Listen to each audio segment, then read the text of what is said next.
किसान समाज को बेइज्जत कर दिया, मेरी जाति को अपमानित कर दिया। नमस्कार दोस्तों, उपराष्ट्रपति जगदीप धनखड़ ने संसद के बाहर हुई मिमिक्री को अपनी जाति के अपमान से जोड़ लिया है। धनखड़ की मिमिक्री से पूरे जाट समाज का अपमान कैसे हो गया, ये किसी को समझ नहीं आया।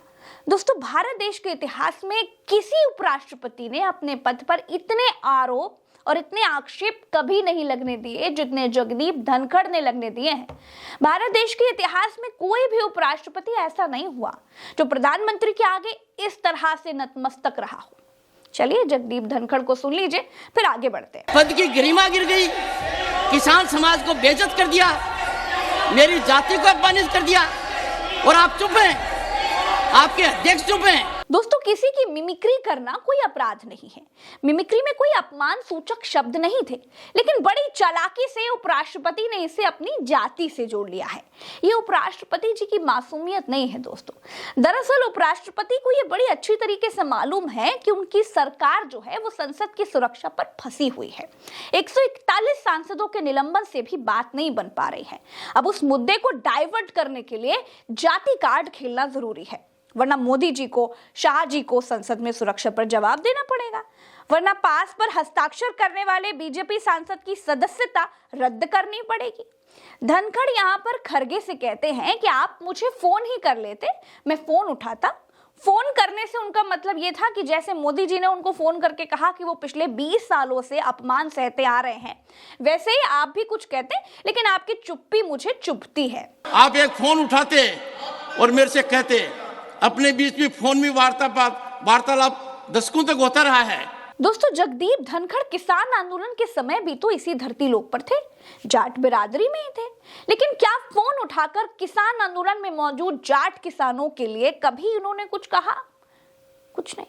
कितने किसान आंदोलन में मारे गए, क्या कभी मोदी जी को फोन उठाकर इन्होंने कहा कि किसानों का धरना खत्म करवाओ भाई, उसमें हमारी जाट बिरादरी के बहुत लोग हैं?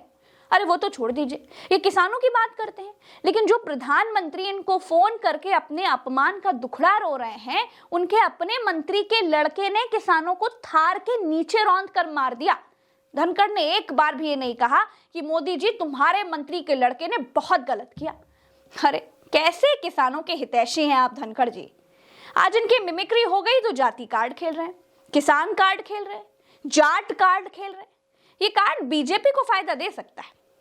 धनखड़ जी मोदी जी को युग पुरुष बनाने की मुहिम में लगे हुए हैं, उस मुहिम को इससे मदद मिल सकती है। इस शताब्दी के युग पुरुष नरेंद्र मोदी हैं। दोस्तों, अब बात आती है नकल उतारने की, एक्टिंग करने की, यानी मिमिक्री करने की।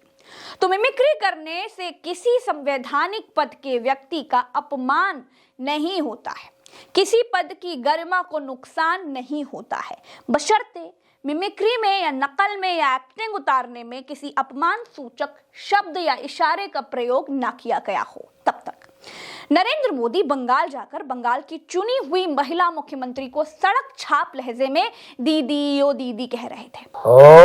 उस महिला मुख्यमंत्री ने महिला होकर जाति का या महिला होने का कोई रोना नहीं रोया। वो भी तो संवैधानिक पद है भाई। धनखड़ जी, आप तो तब बंगाल के ही राज्यपाल थे, आप एक महिला के अपमान पर चुप रहे थे और अपनी मिमिक्री पर जाति का रोना रो रहे हैं। ऐसे तो पूरी महिला जाति आपको कभी माफ नहीं करेगी, क्योंकि राज्यपाल होते हुए आप समय चुप रहे, एक बार ट्वीट तक नहीं किया। आप तो राज्यपाल थे, निष्पक्ष थे। राज्यपाल या फिर उपराष्ट्रपति निष्पक्ष होता है या नहीं? अब दर्शकों, आप एक कमेंट करके बताइए। एक बात और है, वैसे होना तो निष्पक्ष चाहिए, लेकिन क्या जगदीप धनखड़ जी आप निष्पक्ष हैं? अच्छा, मेरे इस वीडियो में ना कमेंट पढ़िएगा और अपने आप का मूल्यांकन करिएगा, क्योंकि ये ना सबसे सही तरीका है अपने आप का मूल्यांकन करने का। पढ़िएगा जरूर। मोदी संसद में खड़े होकर एक महिला सांसद को अप्रत्यक्ष तौर पर शूर्पणखा कहते हैं और अपने अपमान का रोना धनखड़ को फोन करके रो रहे हैं। आपको प्रार्थना है, रेणुका जी को कुछ मत कीजिए। रामायण सीरियल के बाद ऐसी हंसी सुनने का आज सौभाग्य मिला है। मोदी का ये वाला स्टाइल देखिए, राहुल गांधी की आंखों की पलकें झपकने की नकल कर रहे हैं। अगर नकल करना और मिमिक्री करना अपराध है तो फिर मोदी जी की संसद सदस्यता रद्द कर देनी चाहिए थी। लेकिन जगदीप धनखड़ जी ये जानते हैं कि ये सिर्फ एक स्टंट है, क्योंकि इस देश का उपराष्ट्रपति अगर जातिवाद करता है, किसी बात को लेकर जाति का रोना रोता है, जबरन जाति को बीच में घुसाता है तो उसकी मंशा पर 100% शक करना चाहिए, क्योंकि खुद इनके अपने बनाए हुए युग पुरुष मोदी जी कहते हैं कि इस देश में कोई जाति नहीं है, जाति सिर्फ एक है और वो है गरीब की जाति।